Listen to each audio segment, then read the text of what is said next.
Whenever you start a job, you want to prove yourself, you want to be successful. I always say, look in before you look out. If you don't know the qualities of the people that you work with first, don't even bother looking outside because you haven't really understood it fully internally. If you don't know, ask. There's no such thing as a stupid question, but if you ask the same question 3 times, I'll think you're stupid. Yeah, there you go. Lorna Cobbett, founder and CEO of Blue John. We're a reputation management consultancy with a team of 20 people, and this is my Duvet flip. Tell me about Blue John. What I wanted to do with Blue John was to advise companies and leaders that were facing growth or change. One of the words that we talk about a lot at Blue John is consequences. So if we're going to do this, what's the consequences? And even if you choose to do nothing, there's a consequence in doing nothing. You lost your daughter. Essie, yes. I fell pregnant with triplets. My daughter Essie suffered a brain injury at birth, which meant that she was life limited. So when she was 11 days old, we knew that she wouldn't live beyond childhood. Every day could be your last, and it's entirely up to you how you choose to live. What would you say is your life lesson? It's that comment around do what makes you happy. If you're not doing something that feels motivating and exciting to you, go and find something else. The perfect linear line doesn't exist. You sure? It's not there? No. The hockey stick business plan? It's a load. What's your duvet flip? What gets you out of bed in the morning to flip the duvet? So welcome to my duvet flip. How are we today? Good, thank you, good. Well, the weather's changing. Mm-hmm. It's getting darker. Yes. What do you do when the weather changes and gets darker? How do you get yourself into a positive mood? Because it can go sunny, bright days, and then all of a sudden you wake up and it's dark. Yeah. Good question. I don't know, really. I think when you've got a routine, i.e. like you get up every morning at a certain time, my alarm always goes off at the same time every morning anyway. So I just kick into action, whatever action is, put my gym stuff on, sometimes get out the house, go to the gym, sometimes end up working in my gym stuff for a little bit longer than I intended to. I think you've just got to get on with it to a certain degree. And I know that sounds quite flippant, but actually your day is your day and time is precious, and just being able to take advantage of the day, no matter what it's like, but also as well looking after yourself, I think, within the days when the weather is a bit rubbish. What do you do to look after yourself? Well, I know what I should do to look after myself. We all know, don't we? Whether I do it all the time or not is a different matter. And actually, when I don't look after myself, I can really feel it in me. I just feel a bit sluggish, a bit meh. So for me, it's fresh air. Like, that's the non-negotiable, just getting outside, being in the fresh air, whether it's going for a walk. I like going for a run. I never used to run a lot. I got into it when I started working in banking when I was down in Canary Wharf. It was sort of like just run along the Thames path and just do that at the end of a busy day. So yeah, that's how I have to look after myself and just be really mindful of what I'm eating and this stuff, right? Water. Water, yeah. And I want to start at your first job, and we're going to go through a journey. So McDonald's, a month. Yeah. Tell me the story. And what is, you stayed there for a month. Why did you only stay there for a month? Or was a month too long? Like, tell me your story, and what is your advice to others? Because the show's got a lot of young people that tune in, but it's also got a lot of people in all different walks of life, and they might be saying, oh, this month is the month I quit. What's your advice to people? Okay, right, so I'll start with McDonald's.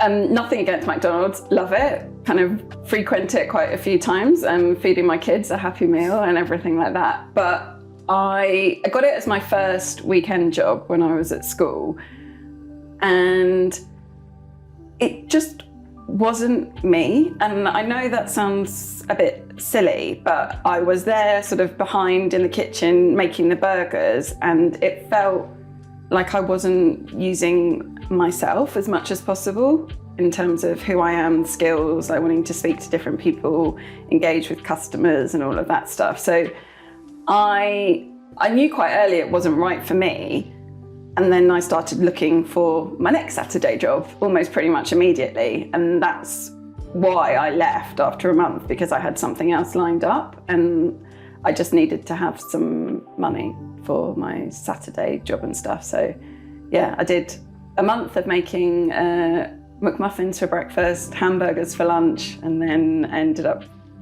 leaving and went to do my checkout job at Tesco's before I went to university.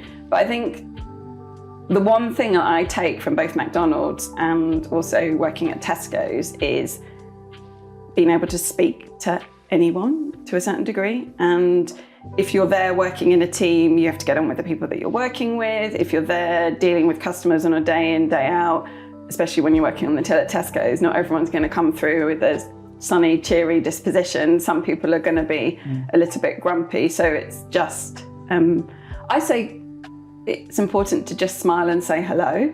Like, you just need to let everyone be seen. So if you say to them, "Hi, how are you?" Even if they don't give you anything back, at least you've given them something yourself. I love that. Let everyone be seen. Yeah. An interesting fact about me is I had triplets in February 2016. So let's just say my first journey into motherhood was quite a extreme one. How can you keep the positive mindset at work? Like you said you didn't feel in yourself. You was doing the muffins in the morning, the hamburgers in the afternoon, and you're probably thinking to yourself, why am I here? I could be doing so many different things, but I'm here. But you kept going, you kept turning up for a month. Then you went and got your job at Tesco. What kept you going? Because it's easy to just press that snooze button and say, sod it, right? Yeah, I guess you've got to find whatever motivates you and what's your purpose, right? For me, it was wanting to learn. And I know you can learn in many, many different ways, but actually if you don't stick at something, you don't know whether you're going to be any good at it or not, or get the most out of it. And that could be a month, case in point, job one, or it could be longer, right? I was probably 2 years in my second job before I went to university, but also as well, just recognise that there's something that you can learn from everyone that you meet with as well as every situation, right? Absolutely. You're not sat there being entitled going, right, it's all about me, whatever I think, let's go and do this. I say sometimes you have to be a sponge, right? You have to take a little bit from every single person that you interact with. It could be a random chat to someone on the train, if your train is one of those chatty trains, or it could be a colleague that you work with who's either older than you or younger than you, right? Everyone can teach everyone something, and I think keeping your brain active and wanting to continuously learn is a really, really good quality to have. And is that something you've done across your career? Yeah, I love learning.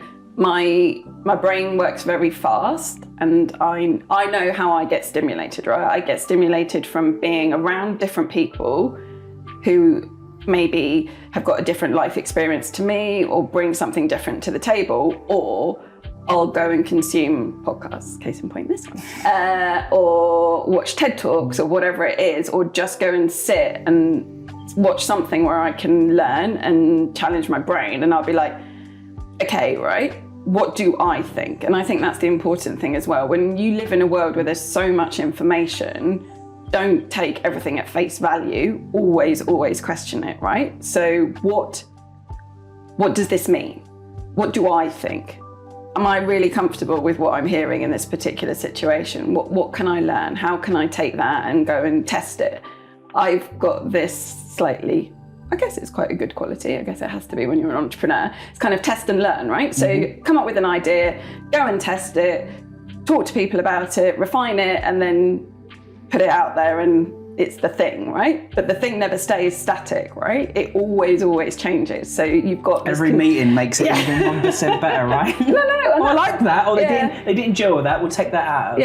We'll take that out of the plan. And that's what I always say is we've got this habit, I guess, where everything's like the big ta-da moment, as I call it. It's like, right, save it up, wait for the moment when it's amazing and perfect.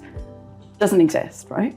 Every single little step that you take along every day, every minute will make you a step closer to that journey, and you need to tell people that you're on that journey rather than keep your mouth quiet and don't say anything until you've kind of created this ta-da moment, and it might fall flat and you're like, oh. And you see this in big corporates, right? And we're going to talk about your corporate world in a minute. Is they plan, and I understand when you're working for a big corporate and there's different things going on, you have to obviously try and get everything right. But wouldn't the world be easier if some of these big corporates got a little bit daring sometimes and said, you know what, it's good for the community, and just press the button? Yeah, I think... in reason. Yeah. I think you're basically talking about that entrepreneurial spirit, right? And the willingness to not accept the status quo. Because let's be honest, that's why we both are doing what we're doing. Because there is a path that many others tread and many others follow, and that's great. But actually, I took the path and I was like, oh, I like this bit of it, I'm not sure about this bit. And then sort of changed and did something else. And then I'm like, I like this bit of that. I don't like that. I don't really like that bit. And then it's like, well, actually, if you put all this together, what do you come up with? An entrepreneur. Yeah. Business, your own business. So you said that your mind moves really fast. Yeah. And you're always like this. Me too. Yeah.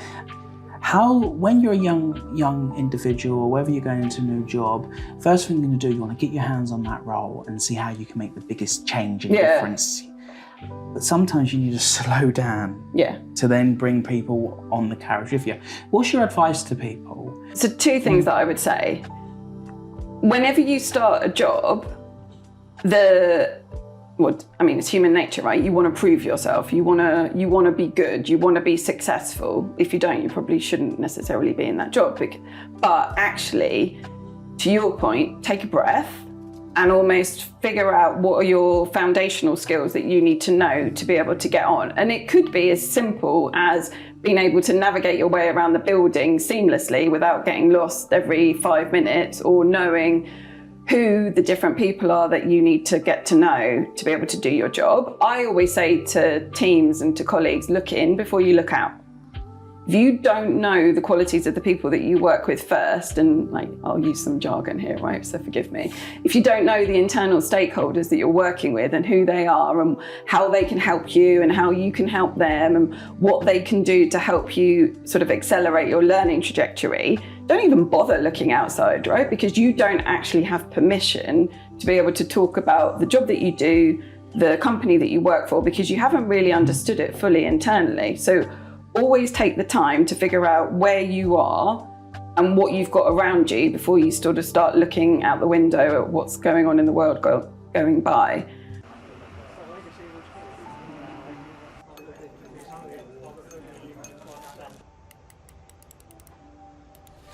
So as a young person, and I love what you're saying here, is even if you're a newbie, go in and work your way around the building. Because if you know where the nearest toilet is, or the coffee shop, or whatever that is, you won't look like a lost duck in there, will you? You'll be able to navigate you around. Someone might say, oh, do you know where this is? And you go, oh yeah, it's over there. They won't automatically judge you as new. No. I love that, because find your way around the building, know where the exits are, know what floor does what. Are we doing metaphors now? Yeah, there you go. Use the exits in a good way. That is such a key point, because this comes back to something that I always say to the people that I work with is, if you don't know, ask.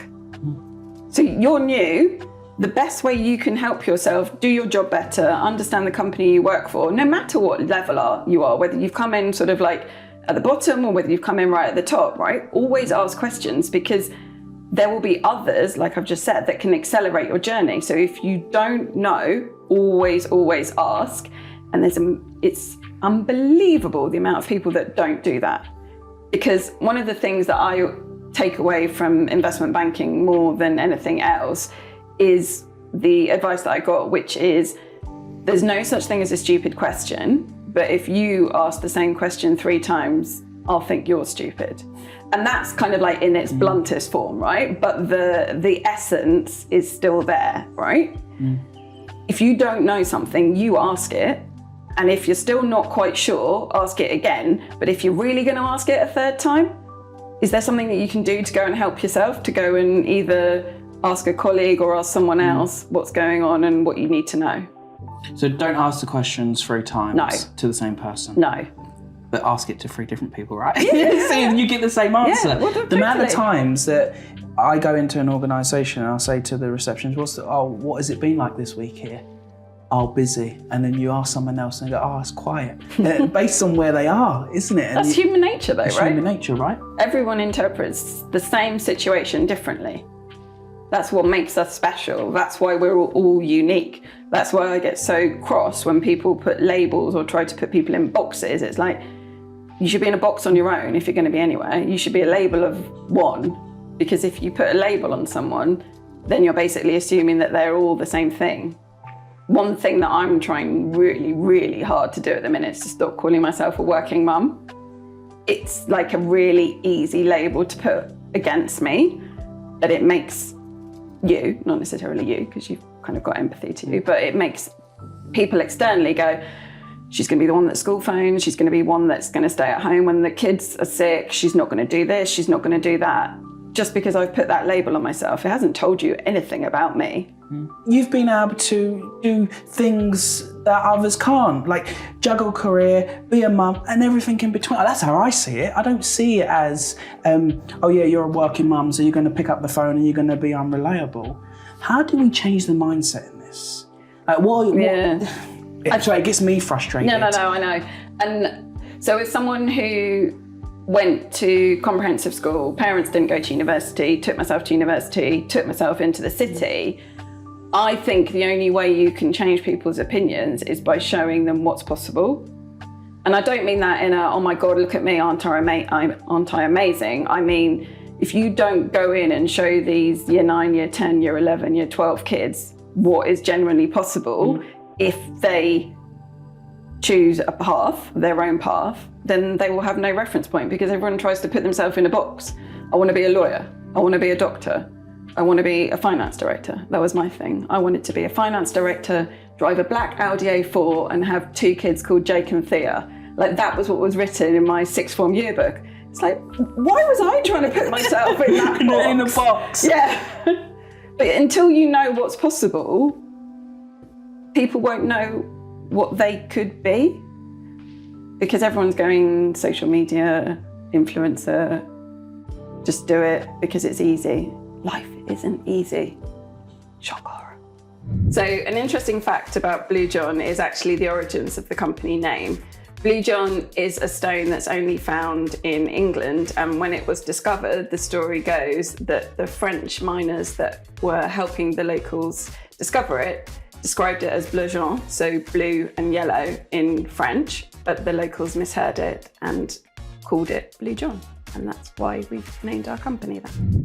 So why investment banking?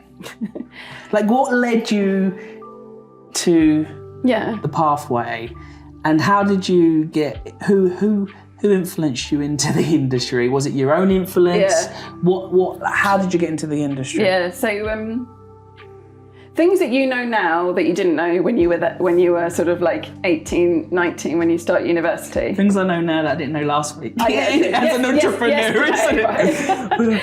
Life changes quickly. The world is very, very different. So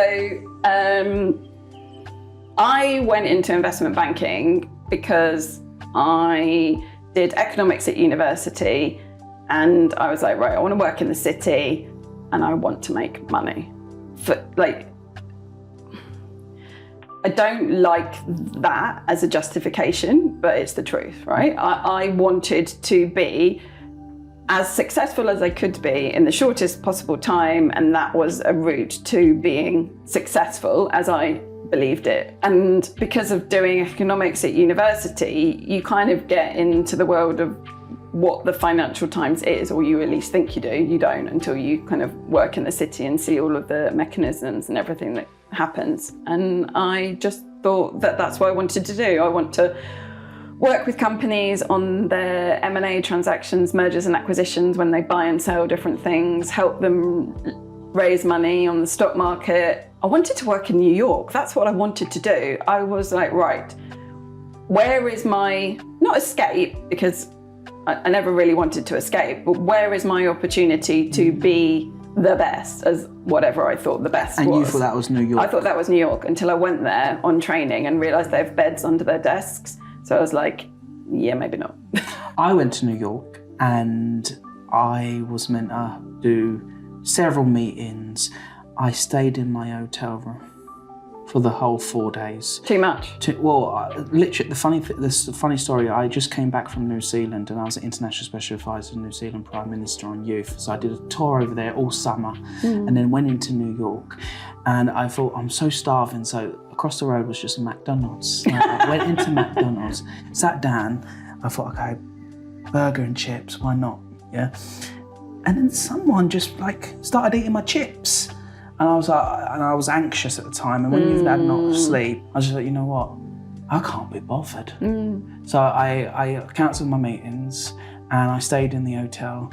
And I had a lot to catch up on because I just did 7 days in New Zealand, running around shaking hands and stuff. And I thought, you know what? I can't be bothered. And I stayed there and then I went home and I've never been back to New York. Not that there's anything wrong with New York and I want to experience it again now. I'm a bit more mature and I don't mind if someone, you go have some chips. But some things can just put you off, can't they? 100%. Yeah, and there's no shame in that either, right? Like you will react to different things in different ways. And some situations you will not know how you react to until you're in that situation. But you've now reflected on your experience in New York and you just need to get over and I don't know why. The block and just go back. I agree. You know what? I was over in New Zealand. I met the Prime Minister. I was went on their version of Piers Morgan. I was doing, you know what? I think I was just drained. Yeah, you probably were shattered. And then some random individual just wanted to take a chip, just threw me over the edge. Yeah. And this is the thing in life, isn't it? Sometimes you go through things and you put a brave face on and next minute, you just can't do it. No, and you said it yourself, right? We're not performing monkeys. We can only go so far when our body has got enough in it to sustain it. And when you've been through what sounds like a highly emotionally intensive situation, whether you thought it at the time, you were probably like, oh my God, this is amazing. I'm in New Zealand, beautiful country, doing all these different things, doing TV shows, chatting to everyone.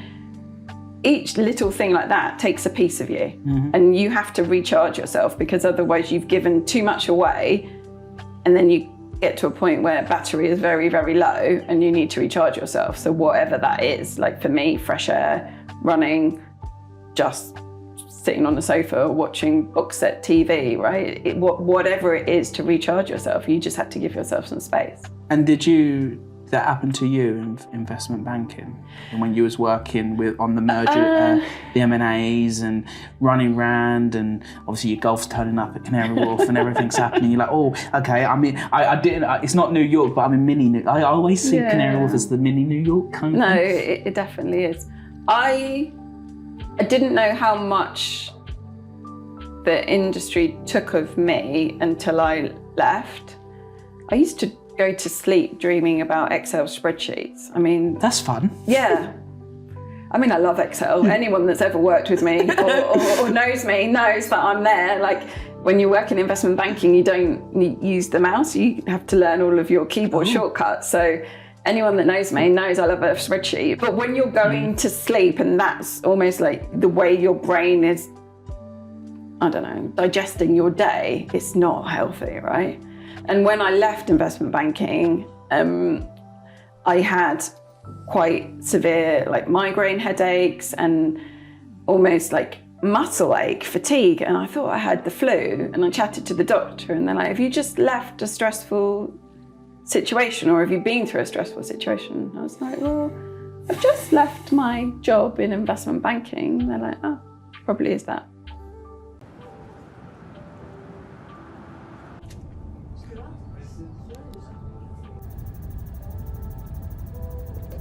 So, you left investment banking.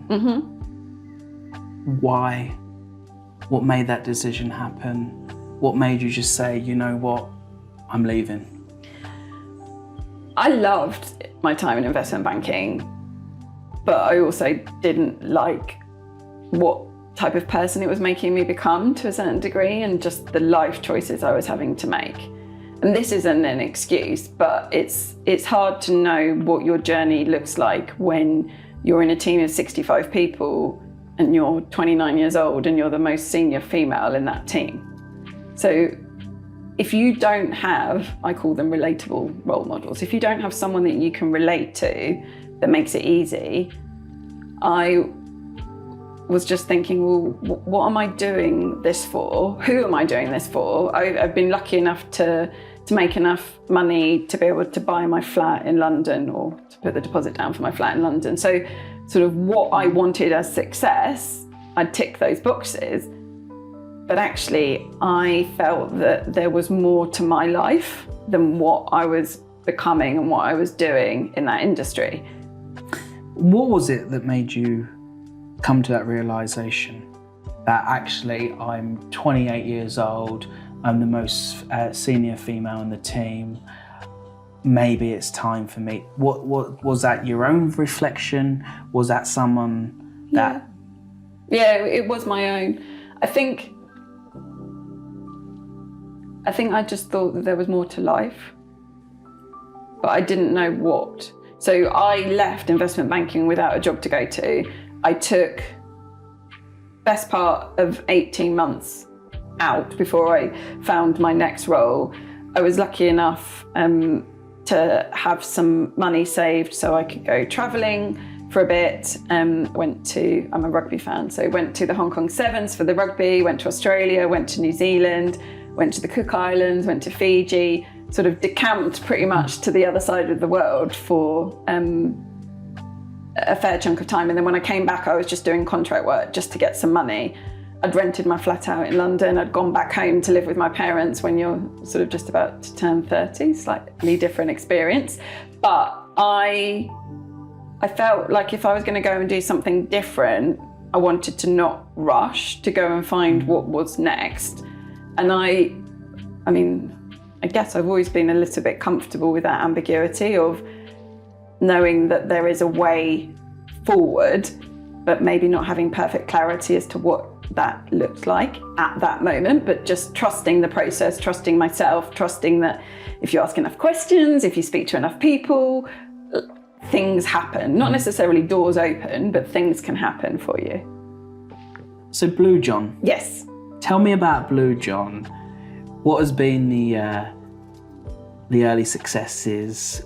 What's the vision for the future?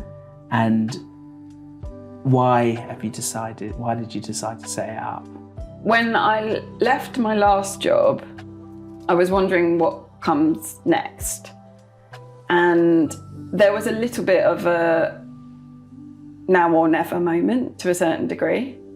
Maybe not the best decision to decide to launch a business whilst you're renovating a house and living in a caravan outside your house as well with your husband and 2 young kids. But hey ho, that's just what life throws at you. So that's your style, right? That's my style. Just go for it. Yeah. Unapologetically ambitious, I think, is probably the way I'd describe myself, but very human at the same time as well. I can't not be a person, because at the end of the day, what we do at Blue John, we're a reputation management consultancy with hopefully putting the advisory approach into the industry that I'm used to and have seen from the early days of my career in investment banking. But anything when you're like a professional services industry, people buy people.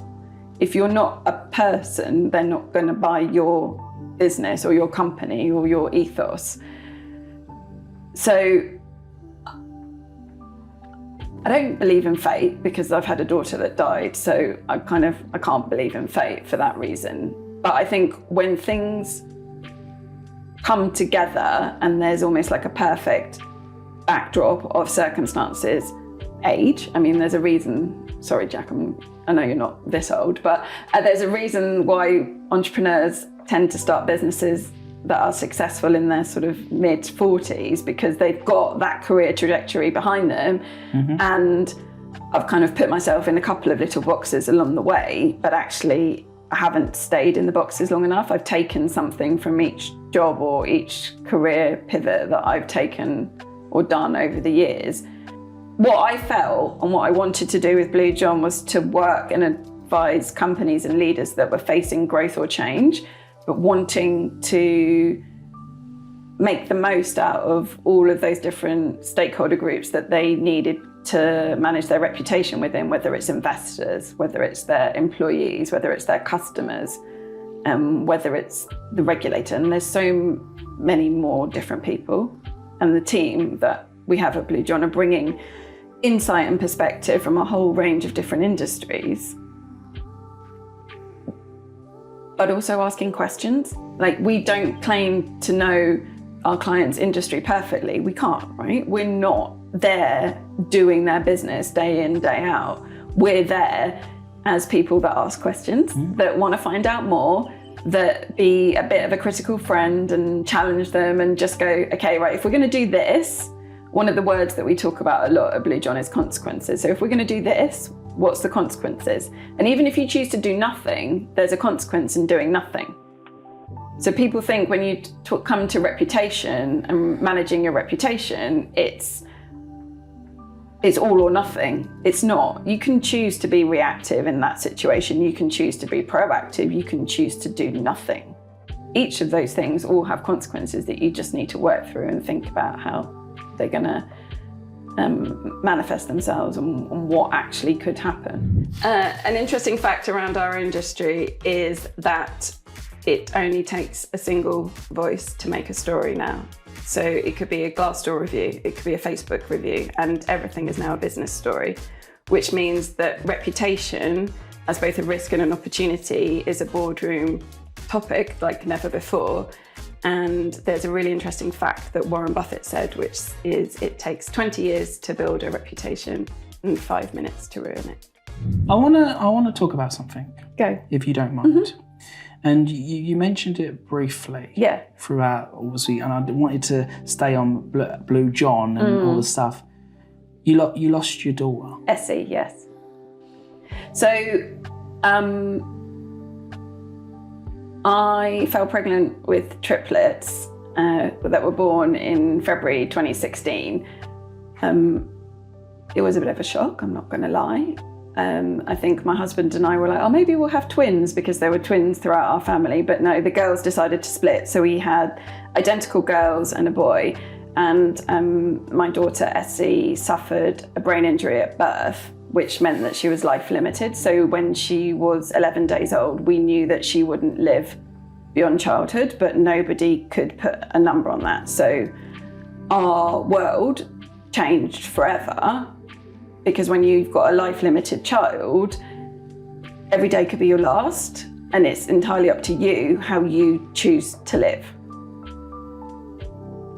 And I think the thing that Essie taught me and my family, and even like her brother and sister, is normality is amazing, right? Normality is so underrated sometimes. People are chasing perfection, or they're chasing something that is perfect, or their notion of perfect, when actually you should just be thankful for normal.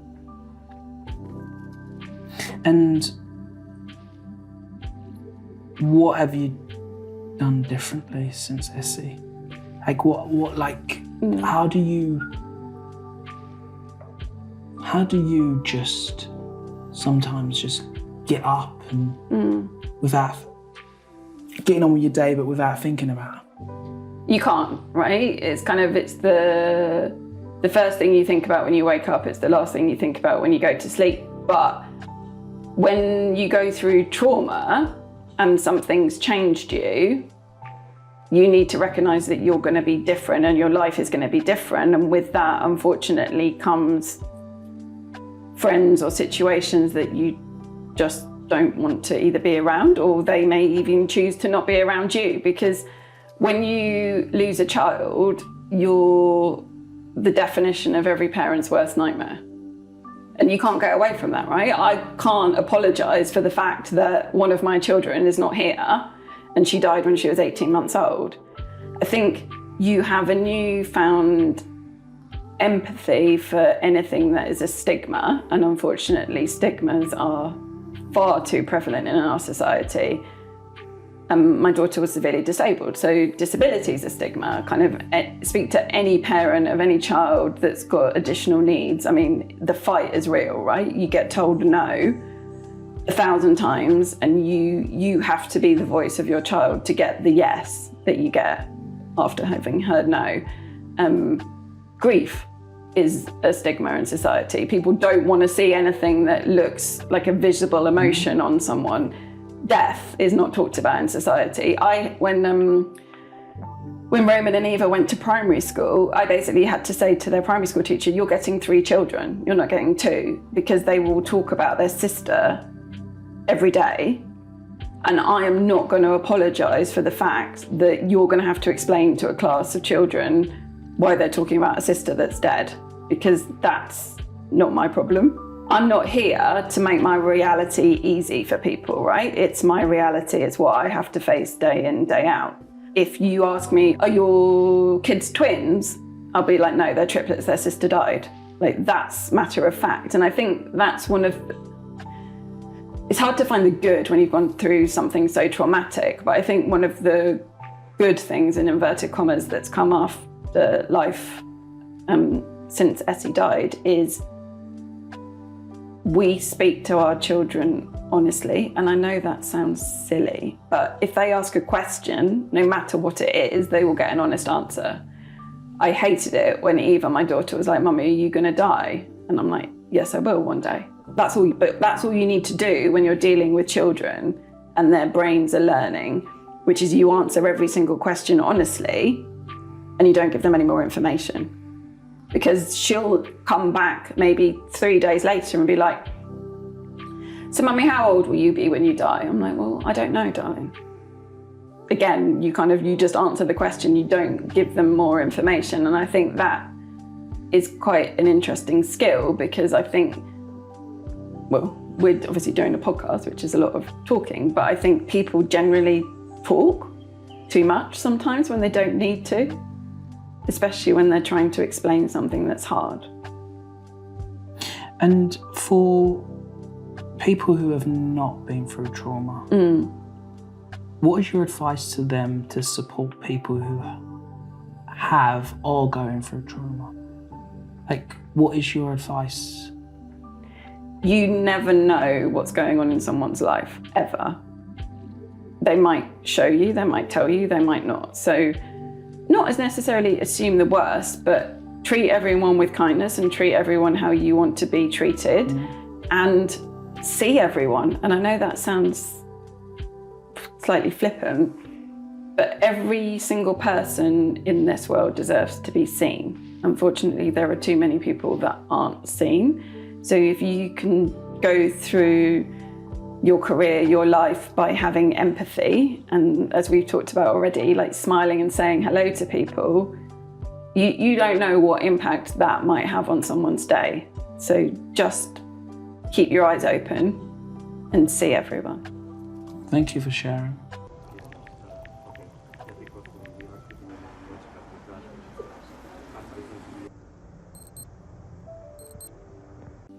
We've got about 2 more questions left. Go for it. What would you say is your life lesson in terms of your career, that out of working from McDonald's, Tesco, going to New Zealand, investment banking, becoming an entrepreneur, what's something that it could have been a passing comment, it could have been a mentor, it could have been a mentee, that someone has said to you that you always refer back to in situations? It could be anything. Yeah, it's that comment around do what makes you happy. Like, this is, we're talking about duvet flips, right? What gets you out of bed? If you're not doing something that feels motivating and exciting to you, go and find something else. Like, don't feel that you need to follow a set path or a set trajectory in your career, right? The perfect linear line doesn't exist. You sure? It's not there? The hockey stick business plan? It's not there? No. It's a load of crap. Graphs are there like for a reason. You draw the average line, not the reality. Yeah, I think it's you are in charge of your destiny. Don't be afraid to do something differently and really, really think about what makes you happy. So figure it, sit down, look at what is currently in your life. Is it making you happy? If not, find something. Yeah, and also as well, like we've been talking about, just keep asking questions, because I don't think everything should be on you as an individual, right? There's so much information out there externally that you can go and find, people that you can go and talk to, questions that you can ask. Just get all of those little pieces of the puzzle of life and put them together, and hopefully they connect and you find something that works for you. That's all I've done as an entrepreneur. I hardly know anything. Just, all the fantastic, I listen. And it's have you thought about this? And have you thought about this? And what about? And I'm like, I'm taking it all in, and then I have to store it in a little folder for a minute, and I'll like pull it out later and go, oh yeah, okay, credit this, that, and that's how life works, right? Just learn from someone, go. You can learn from everyone, like you said. Yeah. You can learn from every single person. Go and learn from them, and then take the bits. Like you said, take the good bits like you have in your career. I like this bit, I like this bit, I don't like that bit. And then you build something, don't you? Yeah. And you said it yourself, listen. You're not there as a human to preach. You've got to listen to what people are saying to you, and it's how you interpret that and what that means for you. Absolutely. And I've got one more question. Are you ready for it? Go on then. What's your duvet flip? What gets you out of bed in the morning to flip the duvet? So Essie, in terms of like wanting to be the best for her and to keep her legacy alive and thriving, but also to prove I'm right to myself, because like any person, I suffer from massive imposter syndrome on any given day, any given minute. But also to prove I'm right in terms of what I think this industry could become. That's what keeps me motivated. That is ambitious and lovely, isn't it? And you have to be. You have to have a dream, and you have to say, you know what? We're going to do it. I can see that in you. Also, what I can see in you is that you're a really good human. Oh, thank you. Back at you. Like, really good. And I get to meet a lot of people, as you do as well. You've got a lot of empathy, got a lot of thoughtfulness.